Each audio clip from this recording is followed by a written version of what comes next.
Olá, tudo bem? Seja bem-vindo ou seja bem-vinda ao Gymcast, o podcast feito para ajudar empresários e executivos de médias e grandes empresas a se tornarem líderes de mercado por meio da transformação de dados em estratégias de negócios. Me chamo Távia Lorenzo Mota e sou advogada associada da Amaral e Asbeck Advogados. No episódio de hoje falaremos sobre a reforma tributária e as propostas da reforma do imposto de renda. No ano de 2020, já sabíamos o que estaria por vir com a chegada de propostas de reforma tributária em nossas casas legislativas. O governo federal comunicou que apresentaria um projeto de reforma tributária, o que diz tornar um sistema tributário mais justo e menos desigual. Após a apresentação da primeira etapa, que prevê a unificação de PIS e COFINS a fim de criar a CBS, Contribuição Social sobre Bens e Serviços, e que segue com a tramitação parada no Congresso Nacional, posso eu, em próximo Gymcast, retornar neste assunto? O Ministério da Economia, em junho de 2021, apresentou a segunda etapa da reforma tributária, mas, dessa vez, no âmbito da tributação sobre as rendas. Estou falando do famigerado projeto de lei número 2337 de 2021, que visa alterar as legislações concernentes ao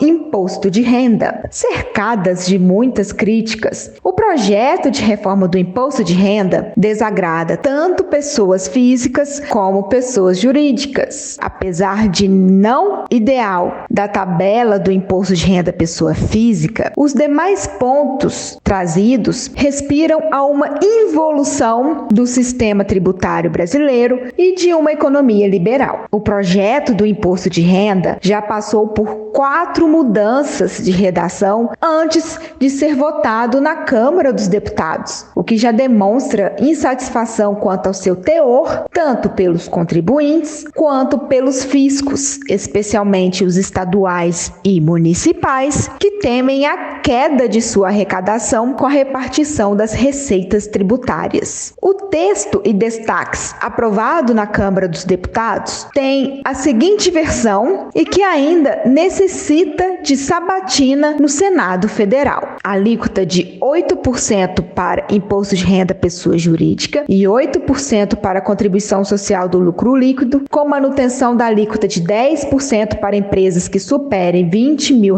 de lucro mensal, extinção dos juros sobre o capital próprio, tributação de lucros e dividendos na alíquota de 15%, com exceção de empresas do Simples e lucro presumido com receita de até R$4,8 milhões, sem isenção de tributação sobre estoque de lucros e dividendos, extinção do lucro real anual, que somente poderá ser trimestral, vedação à utilização de livro-caixa, continuando permitida somente para empresas do lucro presumido, com faturamento até R$4,8 milhões por ano, dedução do PAT para o teto de 7,5% do imposto de renda devido e redução do desconto simplificado de imposto de renda pessoa física para R$ 10.563,60 e outras coisas mais. Mas no que concerne aqui falarmos para tributação de empresas, em breves linhas, é preciso dizer que o projeto do imposto de renda pode gerar maior complexidade, induzir litigiosidade e sonegação de tributos, além de promover um aumento de carga tributária, elevando o que se chama de custo Brasil e desincentivar ainda mais o ingresso de investimentos estrangeiros no país. As principais críticas estão afeitas à volta da tributação sobre os lucros e dividendos no importe de 15% e a extinção dos juros sobre capital próprio, política muito utilizada em planejamento tributário e sucessório das empresas. Atento a isso, parece que o presidente do Senado Federal, o Rodrigo Pacheco, já avisou que temas densos da reforma tributária vão tramitar na casa e não seguirão direto para o plenário, diferentemente do que ocorreu na Câmara. O senador quer que seja permitido um debate amplo sobre o tema, o que leva um certo alívio e esperança de que a reforma do imposto de renda não seja aprovada silenciosamente. Mas será que só as mudanças na arrecadação tendentes a simplificar o sistema tributário justificam a votação de uma reforma tributária? Não somente. A reforma tributária deve priorizar a geração de impactos positivos na produtividade,